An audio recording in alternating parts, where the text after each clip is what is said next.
Auditores fiscais, representantes da administração da Receita Federal, acadêmicos, políticos, dirigentes de entidades parceiras do Sindifisco Nacional, além da imprensa, prestigiaram o lançamento do Observatório Brasileiro do Sistema Tributário em Brasília no dia 14 de março. O presidente do Sindicato Auditor Fiscal, Isaac Falcão, fez a abertura da solenidade e explicou a proposta do projeto, implementado em parceria com o Grupo de Estudos e Pesquisas Sociofiscais da Universidade Federal de Goiás. O sistema tributário é muito analisado do ponto de vista da dogmática do direito tributário, da análise das normas, da consistência das normas e, por outro lado, do ponto de vista econométrico, dos efeitos numéricos que esse sistema tributário tem. Enfim, mas ele não é visto a partir das estruturas sociais que ele opera, dos resultados que ele produz na sociedade, do projeto que ele traz. Então é preciso que haja uma discussão também do sistema tributário desse ponto de vista, para que a gente consiga fazer a articulação, né, da criação das normas tributárias, aplicação delas a partir dos efeitos que ela tem na sociedade.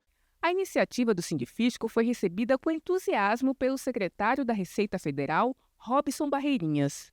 O Sindifisco e os auditores fiscais da Receita Federal, mais uma vez, se apresentam na vanguarda, né? Na contribuição para uma melhoria do sistema tributário. Como o presidente Isaac bem disse, né, nós temos outros observatórios, inclusive internacionais, mas pelo que ele me explicou, o Sindifisco pretende dar uma visão mais sociológica nessa relação entre contribuinte e fisco. E qualquer estudo que vá nessa direção, eu acho que é bem proveitoso, porque é uma visão diferenciada, uma visão que enfoca uma relação harmoniosa realmente, né, entre os fiscais, entre os contribuintes. O diretor de estudos técnicos do Sindifisco, auditor fiscal Marcelo Lettieri, um dos idealizadores do projeto, apresentou o site onde ficarão reunidos os estudos produzidos. O primeiro, Quem foi quem na reforma tributária, já está publicado e faz uma análise sobre os principais atores da reforma sobre o consumo, aprovada no final de 2023 pelo Congresso Nacional. Nosso objetivo foi entender quem mais influencia o debate sobre tributação no Brasil e, a partir disso, entender como que vai se dar essa cena fiscal para os próximos anos. Então, a gente analisou todas as audiências públicas sobre a reforma tributária na Câmara e no Senado e tentou entender quais eram os principais temas, quais eram as corporações que tiveram mais força no debate e de que maneira isso reverberou sobre o próprio texto da reforma tributária. Quando a gente compara com a reforma de 2003, né, que a gente observou a participação de apenas uma mulher, a gente vê um salto dessa participação para 67 mulheres participando do processo, a gente vê uma abertura maior, tanto a participação de mulheres quanto a pauta de gênero. E, ao mesmo tempo, a gente vê uma inclusão das pautas de gênero incluídas de duas maneiras.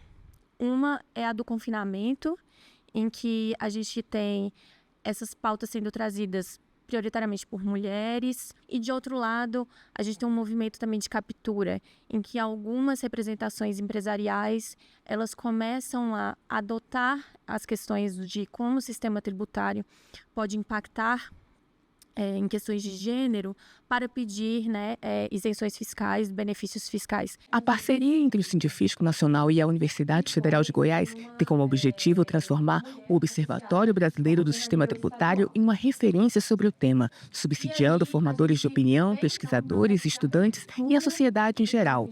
Para isso, o site do Observatório será atualizado constantemente com artigos, estudos, cartilhas, lives, entre outros conteúdos. Estamos agora, né, na fase de lançamento do Observatório. A gente lança a partir de hoje também o nosso site, né, que vai estar à disposição aí da sociedade, à disposição dos auditores fiscais, para que a gente possa usar o site como esse instrumento de consolidação, de reunião de propostas, de críticas e de discussões. E aí a gente entra na fase de produção e planejamento estratégico do Observatório. Então eu já posso antecipar que a gente está pensando em construir um indicador, né, um indicador de equidade do sistema tributário. E a partir daí a gente possa anualmente divulgar como esse indicador está se comportando, né, se as mudanças tributárias que ocorreram em determinado ano produziram aí uma redução da desigualdade de renda. Para a deputada Érica Cocai, do PT do Distrito Federal, o Observatório será um importante aliado do Legislativo no debate sobre o sistema tributário.